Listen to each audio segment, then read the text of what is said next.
And here's how to add tap to cash to control center on iPhone.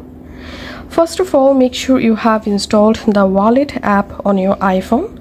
Now go to your iPhone settings, scroll down, tap on wallet and Apple Pay, and here you have to enable Apple Cash. So enable this option and make sure to add your card here as a payment method.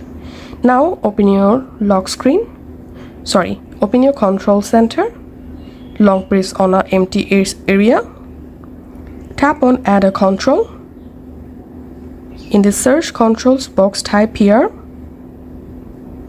tap, and here under wallet you will find tap to cash. Tap on that, and here we can see tap to cash successfully added to my control center. So that's how you can do it. Thanks for watching.